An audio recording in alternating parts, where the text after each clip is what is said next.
Hello everyone.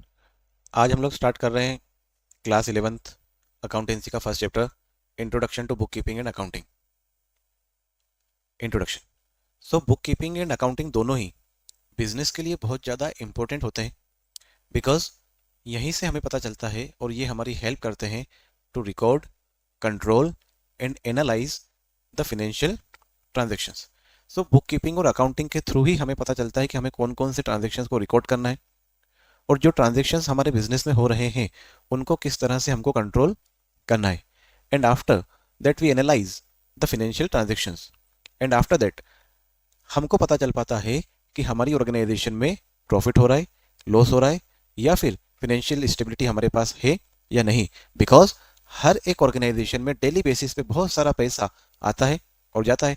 Each organisation receives and spends a lot of money each and every day, but अगर उसका proper recording नहीं होगा तो कोई भी बिजनेस ये आइडेंटिफाई नहीं कर पाएगा कि उस ऑर्गेनाइजेशन को प्रॉफिट हो रहा है या लॉस हो रहा है। एंड ये दोनों सिस्टम, अकाउंटिंग और बुक कीपिंग, ये इंश्योर करते हैं कि एक्यूरेसी बनी रहे बिजनेस में, जो रिकॉर्डिंग हो रही है ट्रांजेक्शन्स की उनके लिए कोई भी कंफ्यूजन क्रिएट ना हो।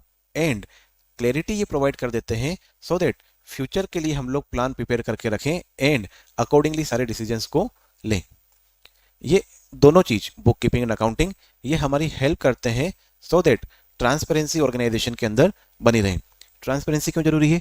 Because there are many people who are working in an organisation, like partners हो सकते हैं, डायरेक्टर्स हो सकते हैं। हर एक पर्सन जो कि इंपॉर्टेंट है किसी भी ऑर्गेनाइजेशन के लिए, उनको सारे ट्रांजेक्शन्स क्लियरली पता चल पाए, इसके लिए उनका रिकॉर्ड करना जरूरी होता है। और बुक कीपिंग एंड अकाउंटिंग हमें ये ट्रांसपेरेंसी प्रोवाइड करवाते हैं। अलोंग विद दैट ये अकाउंटेबिलिटी भी प्रोवाइड करवाते हैं। मीन्स जो भी ट्रांजेक्शन हुआ है वो किस वजह से हुआ है, there must be some reason behind that, और ये हमें पता चलता है जब हम लोग प्रॉपर मैनर में अकाउंटिंग करते हैं। Meaning and definition of bookkeeping. So bookkeeping क्या होता है? Bookkeeping refers to systematic recording of financial transactions. Systematic recording का मतलब क्या होता है कि यहाँ पर जितने भी ट्रांजेक्शन होंगे किसी भी बिजनेस के अंदर, उनको डे टू डे बेसिस पे रिकॉर्ड किया जाएगा, first thing. And second thing, इनका क्रोनोलॉजिकल अरेंजमेंट होता है। मींस जो ट्रांजेक्शन पहले होता है उसको पहले रिकॉर्ड किया जाता है। फॉर एग्जांपल, 1 अप्रैल को अकाउंटिंग ईयर स्टार्ट होता है। 1 अप्रैल को जो ट्रांजेक्शन हुआ है उसको पहले रिकॉर्ड करेंगे, फिर 2 अप्रैल वाले को, एंड सो ऑन। अगर एक ही दिन में कई सारे ट्रांजेक्शन हुए हैं तो उनके इम्पैक्ट के हिसाब से हम लोग उनको क्रोनोलॉजिकल ऑर्डर में अरेंज कर सकते हैं। सो systematic recording of financial transaction of a business in a proper order. It involves noting down. हम लोग क्या करते हैं? नोट करते हैं सारी बिजनेस एक्टिविटीज को, such as, and business activities means जो मॉनेटरी टर्म्स में हम जिनको डिफाइन कर पाए उनको, like purchase, sales, receipts and payments on daily basis. So bookkeeping की डेफिनेशन हम लोग क्या लिख सकते हैं, क्या समझते हैं बुक कीपिंग से यहाँ से हम, कि ये सिस्टमेटिक रिकॉर्डिंग होता है सारे फाइनेंशियल ट्रांजैक्शंस का, और उन फाइनेंशियल ट्रांजैक्शंस को रिकॉर्ड एक प्रॉपर ऑर्डर में किया जाता है, और ये होगा डे टू डे बेसिस पे। डेफिनेशन देखते हैं। आर एन कार्टर कैसे डिफाइन करते हैं बुक कीपिंग को? आर्ट के जैसे, because it is an skill. Bookkeeping is the art of recording business transactions in a regular and systematic manner. So Carter की डेफिनेशन के लिए जो खास हमारे इंपोर्टेंट वर्ड्स हैं वो क्या है? रेगुलर एंड सिस्टमेटिक, और उनको हम लोग क्या करते हैं? रिकॉर्ड। तो सारे ट्रांजेक्शन्स को रेगुलर एंड सिस्टमेटिक मैनर में रिकॉर्ड करने को आर एन कार्टर ने क्या कहा है? बुक कीपिंग कहा है। ये वाली जो आर एन कार्टर की डेफिनेशन है, ये बुक कीपिंग को एज एन आर्ट बताती है। Means it is a skill जो कि रिक्वायर्ड होती है। बिकॉज अगर ये स्किल नहीं है, बिकॉज अगर इस स्किल की कहीं पर कमी है तो ये दो चीजें, एक एक्यूरेसी एंड देन ऑर्डरलीनेस, ये दोनों मिस हो जाएगा। और अगर ये दोनों मिस हुआ तो आपका बुक कीपिंग करने का कोई भी मतलब नहीं रहेगा। किसी भी ऑर्गेनाइजेशन के लिए, किसी भी बिजनेस के लिए बुक कीपिंग की स्किल का होना बहुत ज्यादा जरूरी है। Because then only you will be able to record your transactions accurately and in orders. J R Batliboi, इन्होंने डिफाइन किया है बुक कीपिंग को as a science as well as art of, किस चीज का साइंस एंड आर्ट है ये? Correctly recording business transactions. तो सारे बिजनेस के ट्रांजेक्शन्स को करेक्ट मैनर में रिकॉर्ड करने को साइंस एंड आर्ट के थ्रू, मीन्स साइंस का मतलब क्या होता है, जहां पर भी कोई प्री डिफाइंड रूल्स अवेलेबल हो उसको हम लोग कहेंगे साइंस, और इन रूल्स को अगर हम लोग थोड़े बहुत मॉडिफिकेशंस के साथ में अगर यूज कर पाए तो वो बन जाएगा आपका स्किल, और उसको हम लोग कहते हैं आर्ट। तो जे आर बाटली बॉय के अकॉर्डिंग जो बुक कीपिंग है वो साइंस भी है और आर्ट भी है। वाई? बिकॉज यहाँ पर हम लोग ट्रांजेक्शन्स को करेक्ट मैनर में रिकॉर्ड कर रहे हैं। यहाँ से आपसे ऑब्जेक्टिव का क्वेश्चन भी पूछा जा सकता है कि बुक कीपिंग इज, आपको चार ऑप्शन दे दिए जाएंगे, A science, B art, C में science and art both, and D none of this. So इस तरह के कुछ छोटे छोटे क्वेश्चंस भी यहाँ से निकल सकते हैं। Next, features of bookkeeping. क्या क्या फीचर्स होते हैं इसके? First, monetary transactions. Book keeping में हम लोग सिर्फ उन्हीं ट्रांजेक्शन्स को रिकॉर्ड करते हैं जिनको मॉनिटरी टर्म्स में एक्सप्रेस किया जा सके। फॉर एग्जाम्पल, आप अपने फ्रेंड के साथ में कोई बुक्स का एक्सचेंज कर लें, तो यहाँ पर एक्सचेंज तो हुआ है, ट्रांजेक्शन तो हुआ है, लेकिन उस ट्रांजेक्शन को आप मॉनेटरी टर्म्स में डिफाइन नहीं कर पाएंगे, बिकॉज आपने एक बुक के बदले दूसरे बुक का ट्रांजेक्शन कर लिया है, एक्सचेंज कर लिया है। वहीं पर अगर आप किसी शॉप पर गए एंड वहां से आपने कुछ सामान ले लिया, फॉर एग्जाम्पल एक दूध ले लिया, आपने आधा लीटर दूध ले लिया, for that you will pay 30 rupees. तो हाफ लीटर मिल्क का जो प्राइस है 30 rupees, that is monetary value, और इन्हीं मॉनिटरी वैल्यू वाले सारे ट्रांजेक्शन्स को हम लोग बुक कीपिंग में रिकॉर्ड करते हैं। It follows a systematic method, means यहाँ पर स्ट्रिक्ट रूल्स एंड प्रिंसिपल्स को हमको फॉलो करना रहता है, जो कि एक्यूरेसी और यूनिफॉर्मिटी को इंश्योर करते हैं। एक्यूरेसी एंड यूनिफॉर्मिटी का मींस कि सारे ट्रांजेक्शन सही तरीके से रिकॉर्ड किए जाने चाहिए, एंड यूनिफॉर्मिटी का मतलब है कि कई बार क्या होता है, बिजनेस में कई सारे ट्रांजेक्शन होते हैं, तो सारे सेल्स के ट्रांजेक्शन जो होंगे वो एक प्रॉपर मैनर में रिकॉर्ड होंगे, परचेस के जो ट्रांजेक्शन्स रहेंगे उनके रिकॉर्डिंग अलग तरीके से होगी। सो इस तरह से सारे ट्रांजेक्शन्स को एक पर्टिकुलर कैटेगरी के हिसाब से हम लोग अरेंज करके और फिर उनको रिकॉर्ड करेंगे। Next point, recording daily basis पे किया जाता है, and it is a continuous and regular process. Means आप ऐसा नहीं कर सकते कि आपने एक दिन सारे ट्रांजेक्शन्स रिकॉर्ड कर लिए and then you will say कि चलो भाई अभी काम हो गया है, अब 4 दिन बाद रिकॉर्ड करेंगे, बिकॉज बीच का जो टाइम लेग निकला है वहां पे जो भी ट्रांजेक्शन होगा उनको कौन रिकॉर्ड करेगा?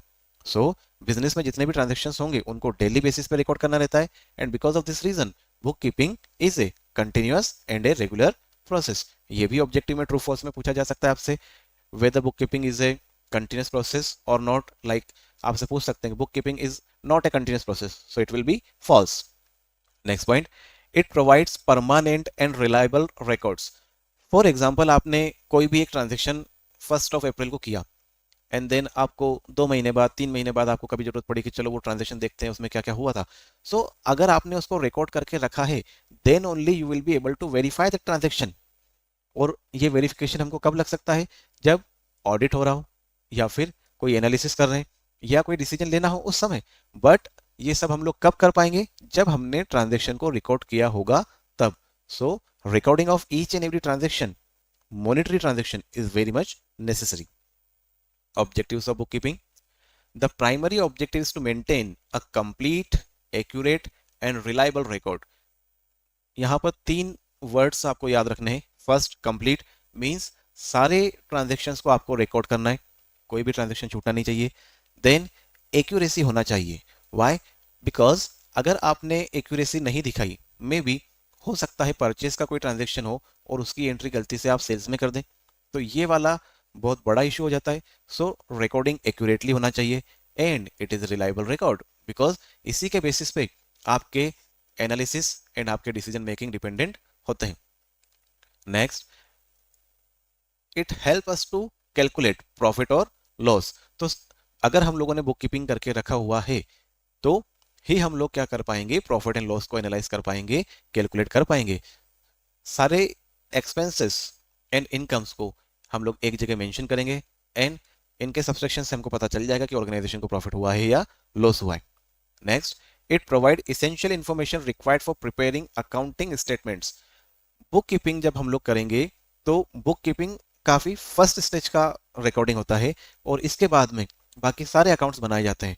सो अदर अकाउंट्स को बनाने के लिए, other account means trial balance हम लोग बनाएंगे, फाइनल अकाउंट हम लोग बनाएंगे, प्रॉफिट एंड लॉस का स्टेटमेंट हम लोग बनाएंगे। तो इन सब के लिए हमें क्या चाहिएगा?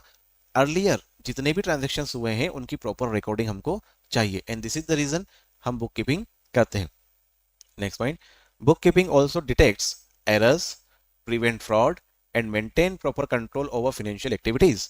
लाइक कई बार ऑर्गेनाइजेशंस के साथ में कुछ फ्रॉड हो जाते हैं, या फिर कोई पेमेंट हम लोगों ने किया है, लाइक आगे जो चैप्टर आएंगे वहां पर हम लोग समझेंगे इन चीज़ों को डिटेल में। जैसे कोई ट्रांजेक्शन हमने रिकॉर्ड किया है, बैंक में हमने चेक डिपॉजिट किया था एंड हम लोग चेक डिपॉजिट करके भूल गए, लेकिन सामने वाली पार्टी का ट्रांजेक्शन उसमें फुलफिल हुआ ही नहीं। सो ऐसे सारे ट्रांजेक्शन को हम लोग प्रॉपरली रिकॉर्ड करके मेंटेन करके रखते हैं, सो दैट हमें पता चलता रहे, एंड तभी जाके हम लोग प्रॉपर कंट्रोल कर पाएंगे सारी फाइनेंशियल एक्टिविटीज के ऊपर। Next, importance and utility of book keeping. First point, ये एक लीगल एविडेंस की तरह काम करता है। अगर हमने बिजनेस ट्रांजेक्शन्स की प्रॉपर रिकॉर्डिंग करके रखी हुई है, देन ये कहाँ कहाँ पर हम लोग इसको यूज कर सकते हैं, इनकम टैक्स, जीएसटी और कोर्ट के मैटर्स में। सो जितने भी ट्रांजेक्शन्स हैं जो रिकॉर्डिंग हम लोगों ने करी है वो एक लीगल एविडेंस होता है। Next, it supports financial planning. Book keeping हमको फाइनेंशियल प्लानिंग में हेल्प करता है, जैसे कि सारे एक्सपेंसेस हमको पता रहते हैं कि ऑर्गेनाइजेशन में कौन कौन से एक्सपेंसेस हो रहे हैं, एंड इन एक्सपेंसेस को करना क्या जरूरी है, is there any necessity for certain kind of expenses, if not then उनको डेफिनेटली करना बंद करना पड़ेगा। सो ये असिस्ट करता है कि हमारी परफॉर्मेंस को हम लोग कंपेयर कर पाए। फॉर एग्जाम्पल, जैसे आपने टेंथ में फॉर एग्जाम्पल 85% बनाया आपने, and now you are in 11th class, so your target will be around 90%। यहाँ पे आप कंपैरिजन कर पा रहे हैं कि मेरा टेंथ में 85% था और अभी मुझे 90% तक बनाना है। अगर ये रिकॉर्ड हमारे पास में अवेलेबल नहीं रहेगा, then how we will be able to compare this with this. हम लोग टेंथ के परसेंटेज को 11th के परसेंटेज के साथ में कंपेयर कर ही नहीं पाएंगे। Same with the book keeping, अगर हमारे पास में पुराने ट्रांजेक्शन्स नहीं होंगे तो हम लोग हमारी परफॉर्मेंस को कंपेयर नहीं कर पाएंगे with previous years. Next point, with proper records business gain trust from banks. कई सारी ऑर्गेनाइजेशंस को बैंक से लोन इजीली मिल जाता है। Why? Because bank have trust on those organisations, on those businesses. Why?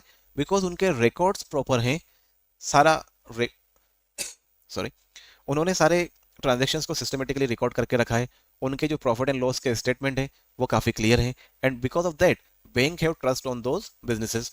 Investors, अगर आप कोई बिजनेस स्टार्ट करना चाहते हैं या आपका ऑलरेडी बिजनेस है, आप उसको कोई बड़ा करना चाहते हैं, तो सबसे पहले इन्वेस्टर्स आपकी बुक्स देखेंगे कि भाई प्रॉफिट हो रहा है, लॉस हो रहा है, असेट्स कैसे हैं। तो ये सब हमें कहाँ से पता चलेगा? ये हमें बुक कीपिंग से पता चलेगा, क्योंकि उसमें हमने सारे ट्रांजेक्शन्स रिकॉर्ड करके रखे हुए हैं। क्रेडिटर्स, वो लोग जिनसे हम लोग उधारी में सामान खरीदते हैं, वो हमको उधार क्यों देंगे, क्यों क्रेडिट पे वो हमें कोई सी भी चीज देंगे? दे ओनली डू दिस क्योंकि उन्हें पता है कि इनके बुक्स अच्छे हैं, इनके पास में कैश रिच ऑर्गेनाइजेशन है, या फिर इनकी बैलेंस शीट अच्छी है, then only they will give you things on credit. And जब ये सारी चीजें होंगी, रिकॉर्डिंग अच्छी होगी, क्रेडिट अच्छी होगी, तो ये आपकी क्रेडिट वर्दीनेस को इंप्रूव करेंगे। मे भी आप लोग क्रेडिट कार्ड यूज करते होंगे, अगर आपका बिलिंग साइकिल अच्छा है, आप सारे 45 डेज के पहले सारे पेमेंट करते हैं, तो ये भी हो सकता है कि आपकी लिमिट को इंक्रीज कर दिया जाए। Why? Because that credit card company is finding you credit worthiness. वो मानती है कि हाँ आप लोग टाइम पे बिलिंग कंप्लीट करते हैं, and because of that reason आपको या आपके क्रेडिट कार्ड की लिमिट को और बढ़ाया भी जा सकता है। And same with the organisations and businesses. Next point, it also ensures smooth functioning as all financial data is organised, accessible and ready for analysis at any time. So जब book keeping हम लोग करेंगे तो इससे हमारी functioning अच्छी होगी। Y functioning अच्छी होगी? Because at every month end और the beginning of the month हमें पता रहेगा कि हमारे पास में कैश कितना है या हमारा डेट कितना है, ये सारे चीजें हमको पता रहेगी, and because of that reason organisation smoothly function कर पाएगी। अगर कैश हमारे पास में है तो हमको डेट लेने की जरूरत नहीं पड़ेगी।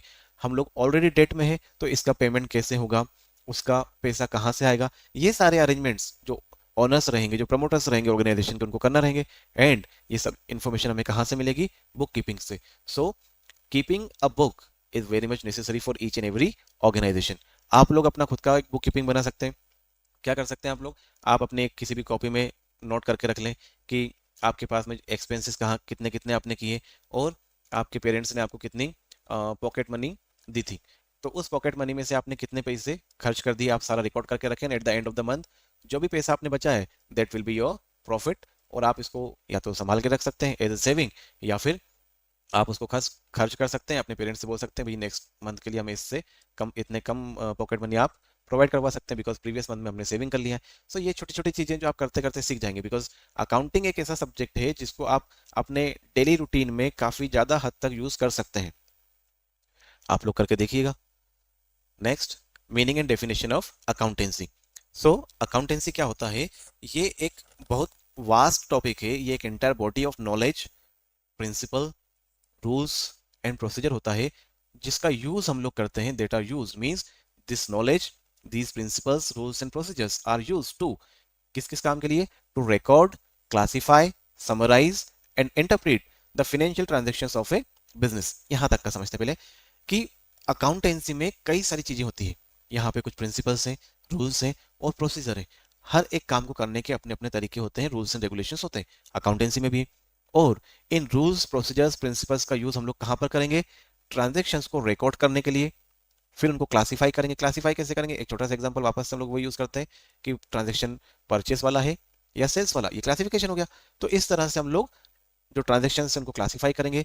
Then we will prepare a summary कि जो भी हमने जितने भी ट्रांजेक्शन किए हैं उनसे हमको फायदा हो रहा है या नुकसान हो रहा है।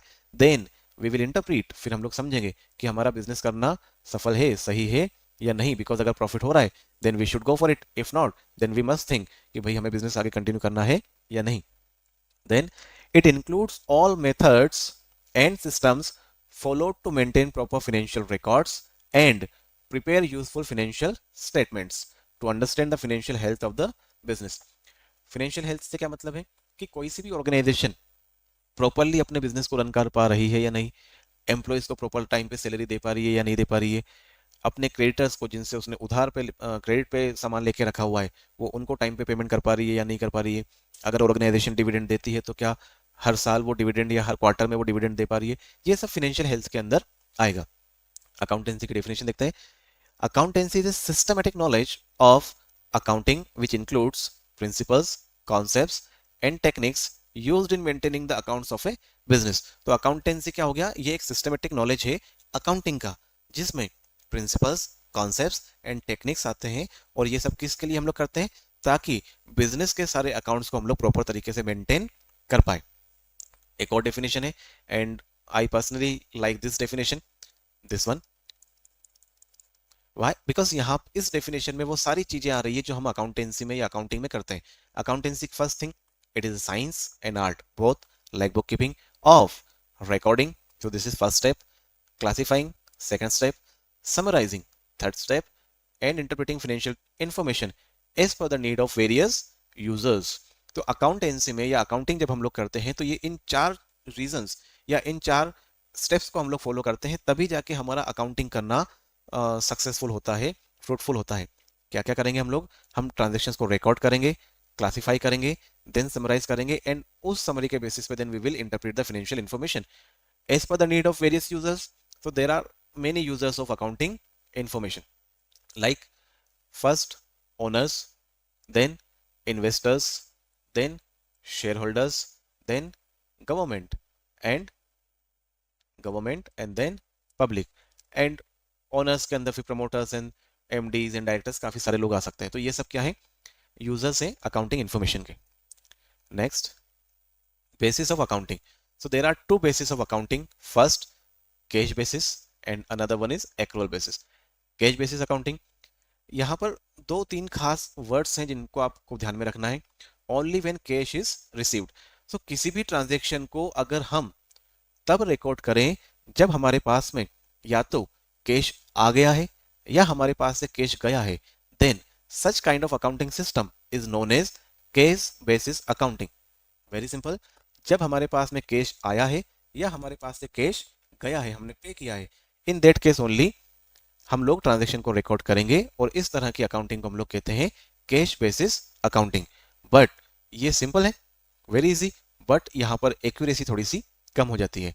And it does not show actual profit because incomes and expenses are not matched to the correct period. तो कभी कभी ट्रांजैक्शन हमारे आगे पीछे हो जाते हैं and because of that reason हमारी इनकम और एक्सपेंसेस मैच नहीं कर पाते हैं and because of this reason इस अकाउंटिंग बेसिस को ज्यादा यूज नहीं किया जाता है। एक्रूअल बेसिस अकाउंटिंग, यहां पर ट्रांजैक्शन को हम लोग तब रिकॉर्ड करेंगे जब हमारी इनकम होगी, व्हेन अर्न्ड और एक्सपेंसेस व्हेन इनकर्ड, मतलब जब भी हमारी इनकम होगी या जब भी हमारा एक्सपेंसेस होगा तब हम लोग ट्रांजेक्शन को रिकॉर्ड कर देंगे, even if cash is not exchange, और चाहे हमने कैश का एक्सचेंज किया हो या नहीं किया हो। मीन्स हम लोग ट्रांजेक्शन को रिकॉर्ड कर देंगे चाहे हमने कैश को रिसीव किया हो या नहीं किया हो। आप अपने फ्रेंड के पास में गए एंड सडनली आपके फ्रेंड ने आपसे बोल दिया कि मुझे कुछ पैसे चाहिए, मैं तेरे को 2 दिन के बाद में दे दूंगा। तो आपने उसको पैसे दिए, घर पे आके आपने रिकॉर्ड कर लिया कि हाँ भाई मैंने एक्स को इतना अमाउंट दिया है। उसने आपको बोला कि मैं 2 दिन बाद आपको पैसे दे दूंगा। So what you will do, आप ट्रांजेक्शन को रिकॉर्ड कर लोगे क्या अभी से कि 2 दिन बाद देंगे, या फिर एक परचेस या सेल से समझते हैं कि आपने कोई ट्रांजेक्शन किया है, आप दुकान पे गए, आपने कोई सामान परचेस किया, आप वापस से दूध लेकर आए, आपने 1 लीटर दूध लेकर आए, आप घर पे आए, आपने क्या किया, रिकॉर्ड किया है कि भाई गुड्स हमने परचेस किया है 1 लीटर एंड उसका अमाउंट हमने पे किया या नहीं किया, लेकिन उसका अमाउंट कितना है, 60 रुपीज़ है, तो वो आप रिकॉर्ड करके रख लेंगे। देना है नहीं देना है वो एक बात की बात है, लेकिन हम लोग रिकॉर्डिंग उसी टाइम पे उसकी कर लेंगे। It provides a true and fair view of business financial performance and its widely use by most organisation. तो ये जो एक्रूअल बेसिस वाली अकाउंटिंग है ये सही इंफॉर्मेशन प्रोवाइड करती है और मोस्ट ऑफ द ऑर्गेनाइजेशन इसी अकाउंटिंग मेथड को यूज करते हैं। Next, qualitative characteristics of accounting information.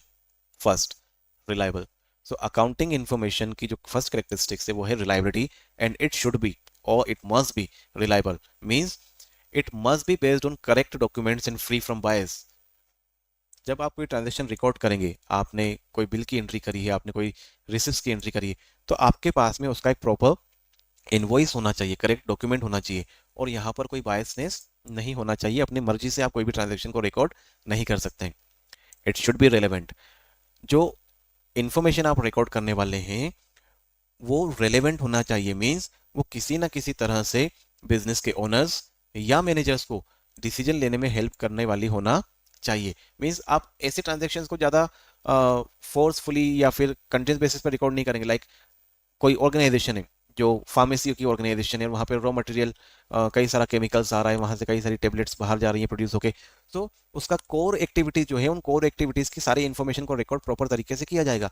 अब उस ऑर्गेनाइजेशन में अगर डेली बेसिस पे कोई न्यूज़पेपर आ रहा है तो उसकी एंट्री मिस होगी, होना नहीं चाहिए, लेकिन कभी हो जाती है, that will be okay, but जो कोर बिजनेस एक्टिविटी है उन ट्रांजेक्शन्स को प्रॉपर मैनर में अच्छे से रिकॉर्ड करना पड़ेगा। Next, understandability. जो इंफॉर्मेशन या फिर जो डेटा हमने रिकॉर्ड किया है उसको इंटरप्रेट करके इजीली इंफॉर्मेशन हमको मिलना चाहिए। चाहे किसी पर्सन के पास में उतना टेक्निकल नॉलेज, वो अकाउंटिंग इंफॉर्मेशन उसके पास में हो, अकाउंटिंग नॉलेज हो या नहीं हो, लेकिन आपका डेटा खुद ब खुद बोल देना चाहिए कि भाई ये इन्फॉर्मेशन यहाँ से निकल के आएगी, आप इसको देखोगे तो आपका प्रॉफिट एंड लॉस का स्टेटमेंट आप दिखाओ एंड फटाक से समझ में आ जाना चाहिए कि हाँ ये ऑर्गेनाइजेशन प्रॉपरली प्रॉफिट जनरेट कर पा रही है या नहीं कर पा रही है। It must be comparable. जो डेटा रिकॉर्ड किया गया है, जो अकाउंटिंग हम लोगों ने करी है, वो डेटा का हम लोग प्रीवियस ईयर के साथ में कंपैरिजन कर पाए between similar businesses and improving analysis. Means सारा डेटा जो है वो प्रॉपर तरीके से रिकॉर्ड किया जाना चाहिए एंड कोई भी अननेसेसरी इंफॉर्मेशन उसमें नहीं होना चाहिए। जो दूसरे सिमिलर बिजनेस हैं उनके रिकॉर्ड्स और हमारे records in terms of transactions should be similar, so that आसानी से उनका इवेल्युएशन किया जा सके और जहां पर भी इंप्रूवमेंट की गुंजाइश हो उसको पूरा किया जा सके। बेसिक अकाउंटिंग टर्मिनोलॉजी काफ़ी इंपॉर्टेंट है ये, क्योंकि यहाँ से आपकी डेफिनेशंस पूछी जा सकती है 2 मार्क्स में, 1 मार्क में। सो फर्स्ट है आपका ट्रांजैक्शन। तो ट्रांजैक्शन क्या होता है, कोई भी बिजनेस एक्टिविटी जब होती है तो वहां पर क्या होता है, गुड्स का एक्सचेंज होता है या फिर सर्विसेज का एक्सचेंज होता है। एंड ये जो गुड्स एंड सर्विसेज का जब एक्सचेंज किया जाता है तो इनके ही साथ में कहीं ना कहीं पे मॉनेटरी ट्रांजैक्शन होगा, तो उन मॉनेटरी ट्रांजैक्शंस को हमको रिकॉर्ड करना रहता है। सो ट्रांजैक्शन क्या हो गया, वो वाली एक्टिविटी जहां पर एक्सचेंज ऑफ गुड्स या सर्विस होता है with measurable financial changes in the business, money के साथ में, कि अगर आपके पास में 500 रुपीज कैश रखा हुआ है, या इस एग्जांपल के हिसाब से देखें तो 10,000 का आपके पास में कैश था और आपने 5,000 का सामान परचेस कर लिया है, सो आपका अकाउंट खुद ब खुद बता देगा कि now you are left with 5,000 rupees. तो आपने 50,000 का सामान लिया है तो ये एक ट्रांजेक्शन है, 5,000 का सामान लिया है तो ये एक ट्रांजेक्शन है, आपने 10 रुपए का एक पेन खरीदा है तो वो भी एक ट्रांजेक्शन होगा। ट्रांजेक्शन हमारे 2 तरह से हो सकते हैं, first monetary transaction and second non monetary transaction. So monetary transaction कौन सा होगा, जहां पर मनी का इन्वॉल्वमेंट है एंड हमारे फाइनेंशियल पोजीशन पे उसका इम्पैक्ट आ रहा है, उसको कहेंगे monetary transaction. Like in the previous example I said 10,000 rupees आपके पास में है, इसमें से 5,000 रुपीज का आपने कोई भी सामान परचेस कर लिया, सो इसका इम्पैक्ट आपकी फाइनेंशियल पोजीशन पे क्या हुआ कि आपके पास में जो कैश था वो कम हो गया है and now you are left with 5,000 rupees. So ये फाइनेंशियल इम्पैक्ट भी आ गया एंड यहाँ पर मनी का इन्वॉल्वमेंट भी है, so this is monetary transaction. Non monetary transaction, non monetary transactions वो ट्रांजेक्शन्स होते हैं जिनको मॉनेटरी टर्म्स में, पैसे के टर्म्स में हम लोग मेजर नहीं कर सकते हैं और इनको अकाउंट्स में रिकॉर्ड भी नहीं किया जा सकता है। जैसे आपके दोस्त आपसे कैसा बिहेवियर करते हैं, आपके एम्प्लॉयज़ कैसे बिहेवियर करते हैं ऑर्गेनाइजेशन के अंदर, आपके टीचर आपके साथ कैसा बिहेवियर करते हैं, या मम्मी पापा आपके कितने प्यार करते हैं आपसे, वो सारी चीज़ें नॉन मॉनेटरी ट्रांजेक्शन्स में आएगी। Next, capital. सो कैपिटल वो वाला अमाउंट होता है जो कोई भी बिजनेसमैन अपने बिजनेस में इन्वेस्ट करता है। And don't confuse your self with amount कि ये सिर्फ पैसे की ही बात होती है, नहीं, इसमें कैश, गुड्स और असेट सारी चीजें इंक्लूड होती है। एंड जब हम लोग अकाउंटिंग इक्वेशन वाला चैप्टर करेंगे तो वहां पे डेफिनेटली ये चीजें आपको काम में आएगी। लाइक एक ओनर है जिसने 1 लाख रुपए इन्वेस्ट करे, ऐसा भी हो सकता है a person started business with 1 lakh rupees plus some goods, maybe monetary value उनका 1 लाख हो, और असेट्स लाइक एक लैपटॉप हो उसके पास में, एक बाइक हो उसके पास में, तो ये सारी चीजें क्या रहेंगी उसके लिए, कैपिटल रहेगी, जो उसके बिजनेस में स्टार्ट करते टाइम उसकी हेल्प करने वाली है, जो उसको जिनका वो यूज करने वाला है। Next, drawings. तो ड्राइंग्स क्या होती है, निकालना, मीन्स बिजनेस में से किसी भी पैसे को या गुड्स को बाहर करना, निकालना, may be for the personal use of the owner. So drawing की वजह से क्या होता है, ड्राइंग मतलब क्या, जब ओनर सॉरी जब ओनर कैश या गुड्स को बिजनेस से निकालता है फॉर पर्सनल यूज, इसको ड्राइंग कहते हैं। एंड इसकी वजह से जो ओनर है उसकी कैपिटल रिड्यूस होती है। ये ऑब्जेक्टिव में पूछा जा सकता है कि drawing, the impact of drawing on owner's capital, increase, decrease और reduce, none of this, no impact. तो आंसर विल बी रिड्यूस और डिक्रीज। सो अगर ओनर ने 2,000 रुपीज विड्रॉ कर लिए हैं और यहाँ पे हमने देखा था कि ओनर की कैपिटल 1 लाख है और उसमें से 2,000 उसने विड्रॉ कर लिए हैं, so now owner will be left with 98,000 rupees. Next, debtors. So debtors कौन होते हैं, वो वाले लोग जिनसे बिजनेस को पैसा लेना है, मीन्स एक फर्म है ए और एक फर्म है बी। सो ए ने बी को कुछ गुड्स प्रोवाइड करी हैं और इसके बदले में बी ए को कुछ अमाउंट देने वाला था, लेकिन वो अभी तक इसने दिया नहीं है।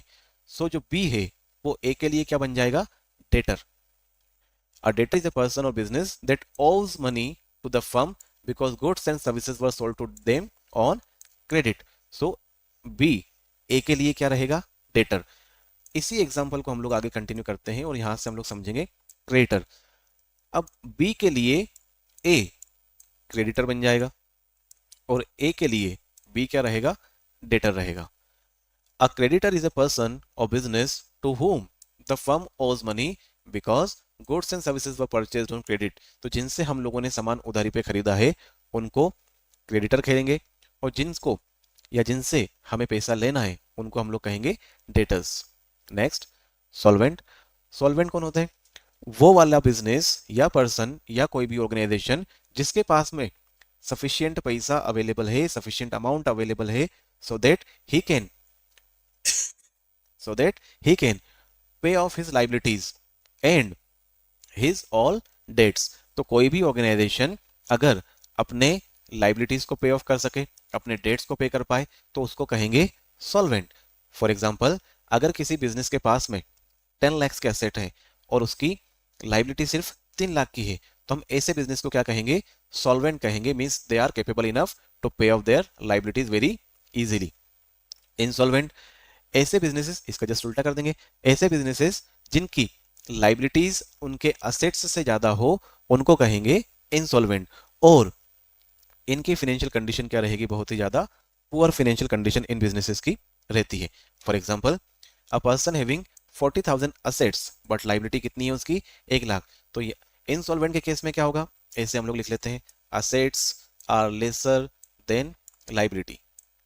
एंड सॉल्वेंसी के केस में या सॉल्वेंट के केस में क्या हो जाएगा, assets are greater than liability. So this is it. ये आपका पूरा फर्स्ट चैप्टर है. नाउ नेक्स्ट चैप्टर में शॉर्टली अपडेट करूंगा. Do share this video with your friends and subscribe the channel. Thank you.